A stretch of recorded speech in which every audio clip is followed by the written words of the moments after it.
Kayo po ay nanonood pa rin ng Panahon TV at mga kababayan, sa puntong ito alamin naman po natin ang magiging lagay ng temperatura sa mga bansang kabilang po sa ASEAN.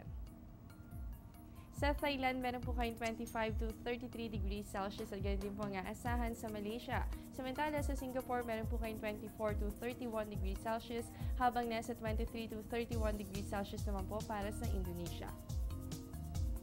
Sa Brunei Darussalam, asahan po dyan 25 to 31 degrees Celsius at sa Cambodia, yan po ay nasa 21 to 32 degrees Celsius. Ganun din po para sa mga kababayan po natin sa Vietnam.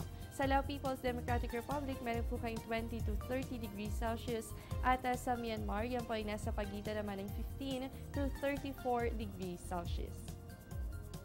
At narito naman po ang aasahang lagay pa ng temperatura sa iba't ibang panig ng Asya. Sa Hong Kong, meron po kayong 17 to 20 degrees Celsius at sa South Korea, mababa na po dyan ang negative 2 to 5 degrees Celsius.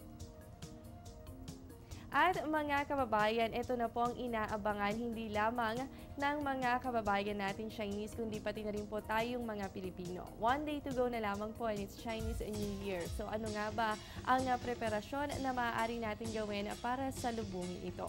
Maaari pong lagyan ng red scrolls with Chinese characters ang inyong mga pintuan at sabitan pa po ito ng red lantern.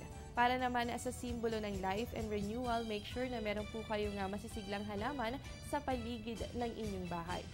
Bago rin po ang Chinese New Year, iwasan po ang pagkakaroon ng utang kahit kanino. At dapat rin, bago po ang unang araw ng Chinese New Year, malinis na malinis ang inyong bahay. At para po sa Chinese New Year, magsuot ng bagong damit at magkaroon ng bagong haircut. So ayan po ang ilan lamang sa mga paraan para salubungin ang Chinese New Year, pero bukod dito, dapat po masaya tayo at syempre buo ang pamilya. At sa ating ulat panahon, ano naman po kaya nga asahang panahon sa China?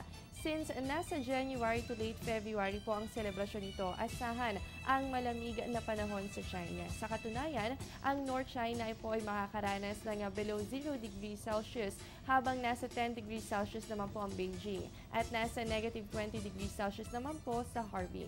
Samantala, mas mainit ng bahagya ang South China kumpara po yan sa North China. Malamig at mahangin naman po ang mararanasan sa Yangtze region. Komportableng panahon naman po ang aasahan sa Hong Kong, Macau, kasama rin po ang Guangzhou at Shenzhen. Magandang panahon rin po ang aasahan naman sa Yunnan Province, pero asahan rin po ang malaking pagbabago sa agwat ng temperatura lalo na sa araw at sa gabi. Mga kababayan, wag po kayong alis at magbabalik pa ang Panahon TV matapos ng ilang paalala.